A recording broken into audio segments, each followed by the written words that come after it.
உலக தமிழ் மக்கள் அனைவருக்கும் வணக்கம். இது மோகன். நான் உங்கள் மோகன். ஃப்ரெண்ட்ஸ், நேற்று பேங்க்குக்கு ஒரு வேலை நான் போயிருந்தேன். அங்கே நடந்த ஒரு இன்சிடென்ட் உண்மையிலேயே என் மனசு ரொம்ப பாதிச்சுது. ஏன்னா அது மாதிரி ஒரு சம்பவம் பார்த்தீங்கன்னா ஏற்கனவே எனக்கு நடந்திருக்கு. பட் எனக்கு அது சம்மந்தப்பட்ட அவேர்னஸ் இருந்ததுனால நான் தப்பிச்சேன். நிறைய பேருக்கு இது சம்மந்தப்பட்ட அவேர்னஸ் இல்லாதனால மாட்டிக்கிறாங்க.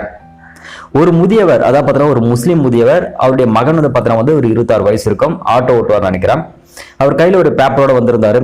லெட்டர் எழுதி சொல்லி நிறைய பேர் கேட்டுட்டு இருந்தாங்க. பட் கடைசியாக நான் தான் பேப்பர் வாங்கி லெட்டர் எழுதி கொடுத்தேன். என்ன இன்ஃபர்மேஷன் அப்படின்னு சொல்லிட்டு கேட்கும்போது அவர் சொல்றாரு, என்னுடைய அக்கௌண்ட்ல இருந்து பணத்தை எடுத்துட்டாங்க. ஏடிஎம் கார்டு வேற கையிலேயே வச்சிருக்காரு. ஏடிஎம் முன்னாடி நின்று நாங்கள் பேசுனதுனால நான் என்ன நினைச்சேன்னா, இங்கே தான் பார்த்தீங்கன்னா ஏதோ ஃப்ராட் ஆயிருக்கு ஏடிஎம்ல. நீங்க என்ன பண்ணுங்க, பேங்க்ல போய் கம்ப்ளைண்ட் பண்ணுங்க. கம்ப்ளைண்ட் பண்ணீங்கன்னா அவங்க சிசிடிவி வச்சிருக்கிறதுனால யார் எடுத்தாங்கன்ற ஃபுட்டேஜ் பார்த்தீங்கன்னா உங்களுக்கு தெரிஞ்சிடும் அப்படின்னு நான் சொன்னேன்.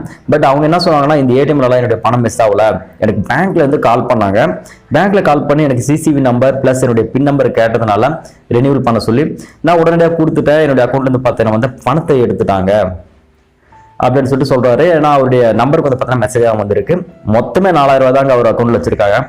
4050 ரூபாய் என்ன வச்சிருக்காங்க. 4000 ரூபாய் பார்த்தீங்கன்னா பணத்தை எடுத்துட்டாங்க. பேங்க்ல கேட்கும்போது பேங்க்காரங்க என்ன சொன்னாங்கன்னா, நாங்க யாருக்கும் கால் பண்ண மாட்டோம். இது மாதிரி உங்களுக்கு யாரோ ஃப்ராட்லண்ட் கால் பண்ணிருக்காங்க, நீங்க உங்க இன்ஃபர்மேஷன் சொன்னதுனால உங்க அக்கௌண்ட்ல இருந்து பணத்தை எடுத்துட்டாங்க. நீங்க என்ன பண்றீங்கன்னா, உடனடியாக உங்களுடைய கார்டு நம்பர் மாற்றி, அதாவது யூசர் ஐடி மாத்திட்டு உங்களுடைய பின் நம்பர் பார்த்தீங்கன்னா சேஞ்ச் பண்ணிக்கங்க, இல்ல புது கார்டு வாங்கிங்க அப்படின்னு சொல்லிட்டு சொல்லியிருக்காங்க. இத்தனைக்கும் அந்த பெரியவர் பார்த்தீங்கன்னா ரொம்பவே கண்கலங்கி என்ன பேசிக்கிட்டு இருந்தாரு. பாய் நைட்டு பகல ஆட்டோ ஓட்டி சாப்பிடாம கூட ஓட்டி சம்பாதிச்ச காசுங்க இப்படி பறி கொடுத்துட்டான் அப்படின்னு சொல்லிட்டு ஓரளவுக்கு நடுத்தர மக்கள் என்ன நினைப்பாங்கன்னா, 4000 ரூபாயோட போச்சு, இதோட பெரிய அமௌண்ட்டா போயிருந்தா அவங்க கஷ்டமா இருக்கும் அப்படின்னு சொல்லிட்டு. பட் அந்த முதியோரோட பாயிண்ட் ஆஃப் வியூல பார்க்கும்போது அந்த 4000 தான் பார்த்தீங்கன்னா மாச செலவா இருக்கலாம், அவருடைய மெடிக்கல் செலவா இருக்கலாம், எல்லாமே. ஸோ அவருடைய பாயிண்ட் ஆஃப் வியூல பார்க்கும்போது உண்மையிலேயே ரொம்ப கஷ்டமான ஒரு விஷயம் தான். ஏன்னா அவர் ஆட்டோ தாங்க ஓட்டுறாரு. ஆட்டோ பார்த்தீங்கன்னா வாடகை ஆட்டோ தான். அவர் வாடகைக்கு கொடுத்து அவரும் சாப்பிடாம ஏதோ சம்பாரிச்சு அந்த மாச செலவு ஓடுறதுக்காக சம்பாரிச்சு வச்சது ஒரு நிமிஷத்துல பார்த்தீங்கன்னா பறி கொடுத்துட்டாரு. இது மாதிரி விஷயங்கள் ஏற்கனவே எனக்கு நடந்தது. அது ஒரு வீடியோ மேக் பண்ணி நம்ம யூடியூப் சேனல் நான் பார்த்தீங்கன்னா போட்டிருக்கேன். நிறைய பேர் பார்த்துருக்காங்க, நிறைய பேர் கீழே கொஸ்டின் பண்ணிருந்தாங்க. அவர் பேங்க்லயும் பார்த்தீங்கன்னா கேட்டு பார்த்திருக்காரு, நீங்க கண்டுபிடிக்க முடியுமா, இல்ல போலீஸ் ஸ்டேஷன்ல போய் ஏதாவது கம்ப்ளைண்ட் கொடுக்கலாம் அப்படின்னு சொல்லிட்டு. அவர் என்ன சொல்லியிருக்காங்கன்னா, என்னுடைய நண்பரே இது மாதிரி மிஸ் பண்ணிருக்காங்க, கிட்டத்தட்ட 50,000 ரூபாய் வரைக்கும் மிஸ் பண்ணிருக்காரு. அவர் போய் கம்ப்ளைண்ட் கொடுத்தும் சரி, எந்த ஒரு ஸ்டெப்பும் எடுக்கல. நீங்க போயிட்டு நீங்க போலீஸ் ஸ்டேஷன் வீட்டுக்கு சுத்தினாலும் சரி, உங்களுடைய செலவு வேஸ்ட், உங்க எனர்ஜி வேஸ்ட், அவங்க பார்த்தீங்கன்னா எந்த ஒரு ஸ்டெப்பும் எடுக்க மாட்டாங்க அப்படின்னு சொல்லிட்டு. அதனால ஒரு விதத்துல உண்மைதான். நான் என்னையும் கேட்டாரு, நான் என்ன சொன்னேன்னா, நீங்க கம்ப்ளைண்ட் கொடுக்குறதா கொடுத்துருங்க. பட் மோஸ்ட்லி இது சம்மந்தப்பட்ட எக்கச்சக்கமான கம்ப்ளைண்ட்ஸ் பார்த்தீங்கன்னா ஆல்ரெடி போலீஸ் ஸ்டேஷன்ல இருக்கும், அவங்க எந்த ஒரு ஸ்டெப்பும் எடுக்க மாட்டாங்கன்னு தான் நானும் சொன்னேன்.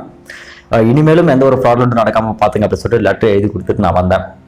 இந்த மாதிரி ஃப்ராடு பார்த்தீங்கன்னா ஒரு 1000 பேர் 2000 பேர் டெய்லி பார்த்தீங்கன்னா கால் பண்ணிட்டு இருப்பாங்க. நம்மள மாதிரி ஓரளவுக்கு அவேர்னஸ் இருக்கிறவங்க தப்பிச்சுக்கிறாங்க. அவேர்னஸ் இல்லாத கீழ்மட்ட மக்கள் பார்த்தீங்கன்னா உடனே மாட்டிக்கிறாங்க. இது மாதிரி நீங்க ஓரளவுக்கு நாலேஜபிளா இருந்தீங்கன்னா, அவங்களுடைய சன்னுக்கு சொல்றேன், நீங்க கொஞ்சம் நாலேஜபிளா இருந்தீங்கன்னா உங்க வீட்டுல இருக்கிறவங்களுக்கு ஃபர்ஸ்ட் எடுத்து சொல்லுங்க. யார் கால் பண்ணாலும் சரி, ஃபர்ஸ்ட் எங்களை கேட்காம எந்த ஒரு டிசிஷனும் எடுக்காதீங்க அப்படின்னு சொல்லிட்டு ஃபர்ஸ்ட் நீங்க சொல்லுங்க. வீட்டுக்கு பார்த்தீங்கன்னா நிறைய பேர் பார்த்தீங்கன்னா மக்கள் தொகை கணக்கெடுப்பா அப்படின்னு சொல்லிட்டு வருவாங்க. அவங்களோட ஐடி கேளுங்க, நீங்க எங்கேருந்து வரீங்க, என்ன யாரு என்ன அப்படின்னு சொல்லி கேளுங்க. ஒருவேளை உங்களுக்கு டவுட்டா இருக்கிற பட்சத்துல உங்களுடைய சன்னுக்கு யாருக்காவது கேட்டுட்டு அதுக்கப்புறம் பார்த்தீங்கன்னா நீங்க ஸ்டெப் எடுங்க. இதுதான் நான் சொல்லிக்க விரும்புறது. ஃப்ரெண்ட்ஸ், இது மாதிரி இன்சிடென்ட்ஸ் பார்த்தீங்கன்னா உங்களுக்கும் ஒரு பாடமா அமையணும் அப்படின்றதுக்காக தான் இந்த வீடியோ உடனடியாக நான் மேக் பண்ணேன். உங்க பேரண்ட்ஸுக்கு பார்த்தீங்கன்னா இது சம்மந்தப்பட்டு சொல்லி அவங்களுக்கு ஒரு அலர்ட் ஆனது கொடுத்து வைங்க. ஸோ வீடியோ உங்களுக்கு பயனுள்ளதாக இருக்கும்னு நினைக்கிறேன். வீடியோ பிடிச்சா லைக் பண்ணுங்க, ஷேர் பண்ணுங்க, கமெண்ட் பண்ணுங்க. சேனலுக்கு மறக்காம சப்ஸ்கிரைப் பண்ணிக்கங்க. அடுத்த வீடியோஸ்ல உங்களுக்கு சந்திக்கிறேன். அதுவரை உங்களுக்கு வீடியோ நான் உங்களுக்கு நன்றி, வணக்கம். Are you listening? Damn.